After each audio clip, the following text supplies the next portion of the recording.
ಗೃಹ ಸಚಿವ ಪ್ರಿಯಾಂಕ್ ಖರ್ಗೆ ಬಗ್ಗೆ ಸಂಸದ ರಮೇಶ್ ಜಿಗಜಿಣಗಿ ಒಂದು ವಿವಾದಾತ್ಮಕ ಹೇಳಿಕೆಯನ್ನು ಕೊಟ್ಟಿದ್ದಾರೆ.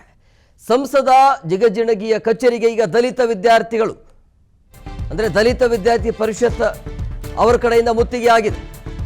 ವಿಜಯಪುರ ನಗರದ ಅಂಬೇಡ್ಕರ್ ಸರ್ಕಲ್ ಬಳಿ ಸಂಸದರ ಕಚೇರಿಗೆ ರಮೇಶ್ ಜಿಗಜಿಣಗಿ ಅವರ ಕಚೇರಿ ಬಳಿ ವಿದ್ಯಾರ್ಥಿಗಳಿಂದ ಆಗಿರುವಂಥ ಪ್ರೊಟೆಸ್ಟ್ ಪ್ರತಿಭಟನೆ ಇದೆ.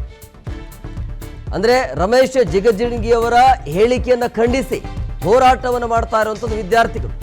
ಪ್ರಿಯಾಂಕ್ ಅವರ ಬೆಂಬಲಿಗರು ಪರಿಷತ್ ಅಧ್ಯಕ್ಷರಾಗಿರುವಂಥ ಶ್ರೀನಾಥ್ ಪೂಜಾರಿ ಕೆಲವೊಂದಿಷ್ಟು ಹೋರಾಟಗಾರರು ಕೂಡ ವಶಕ್ಕೆ ಪಡೆದುಕೊಂಡಿದ್ದಾರೆ. ಸೊ ಗಾಂಧಿ ಚೌಕ್ ಪೊಲೀಸ್ ಠಾಣಾ ಪೊಲೀಸರಿಂದ ಹೋರಾಟಗಾರರನ್ನ ವಶಕ್ಕೆ ಪಡೆಯಲಾಗಿದೆ.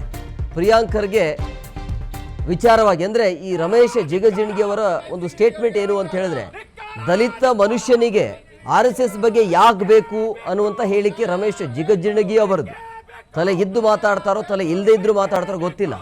ಈ ರೀತಿಯ ಹೇಳಿಕೆಯನ್ನು ಖಂಡಿಸಿ ಈಗ ನಡೀತಾ ಇರುವಂಥ ಪ್ರತಿಭಟನೆ ಅವರ ಒಂದು ಕಚೇರಿ ಮುತ್ತಿಗೆ ಹಾಕುವಂಥ ಪ್ರಯತ್ನ ಆಯಿತು. ತಕ್ಷಣ ಕೆಲವೊಂದಿಷ್ಟು ಹೋರಾಟಗಾರರನ್ನ ವಶಕ್ಕೆ ಪಡೆಯುವಂಥ ಕೆಲಸ ಕೂಡ ಅಲ್ಲಿ ಆಗಿದೆ. RSS ಬಗ್ಗೆ ಹಾಗಾದರೆ ದಲಿತರು ಮಾತನಾಡಬಾರ್ದಾ, ಇಂಥವರೇ ಮಾತನಾಡಬೇಕು ಅಂತೇಳಿ ಏನಾದರೂ ಕಾನೂನು ಇದೆಯಾ?